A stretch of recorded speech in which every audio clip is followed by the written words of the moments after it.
The learning objective for this presentation is, by the end of this video, the viewer will be able to identify and describe the function of each immune cell discussed in the video.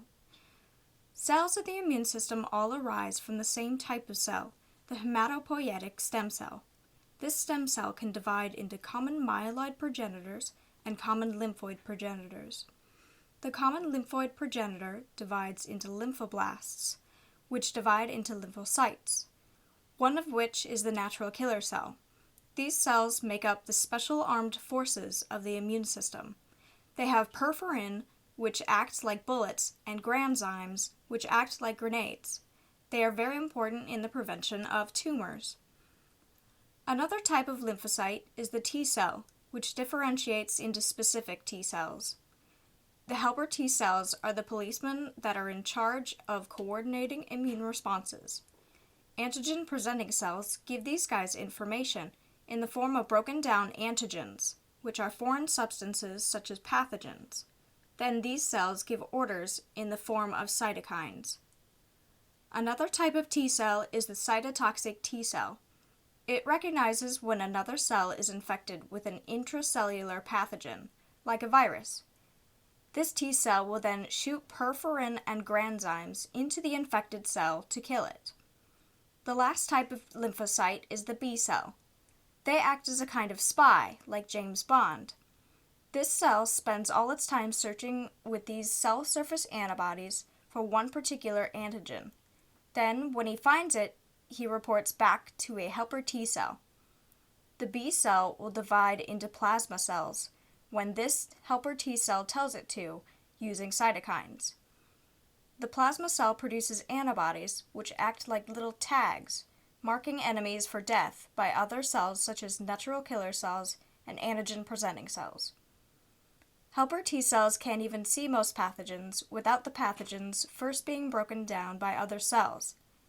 This leads us into the other type of cell that the hematopoietic stem cell can divide into, the common myeloid progenitor. This differentiates into myeloblasts and monoblasts.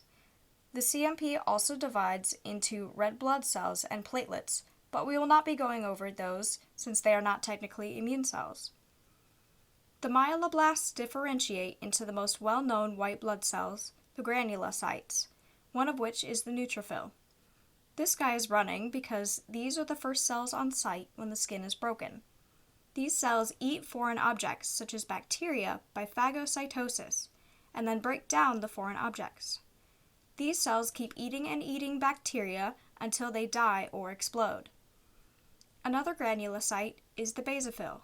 This happy little guy has granules filled with histamine, and IgE antibodies can bind to its Fc receptors. When a certain antigen comes along and binds to these antibodies, the basophil releases the histamine from its granules, causing an immune response in the surrounding tissue.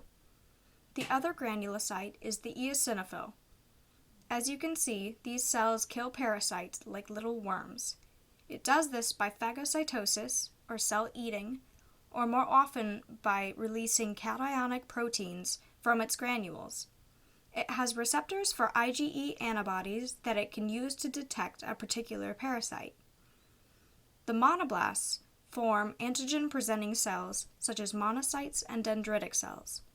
The monocytes can leave the bloodstream and enter tissues, becoming macrophages.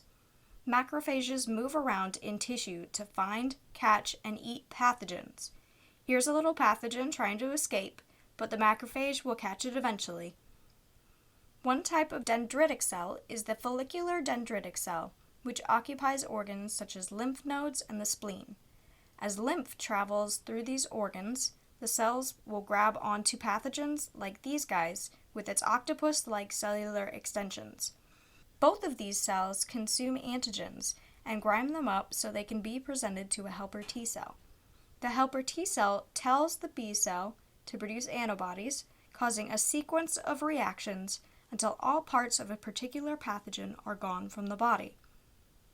Visualizing these cartoons is a fun and informative way to remember the cells of the immune system and their functions.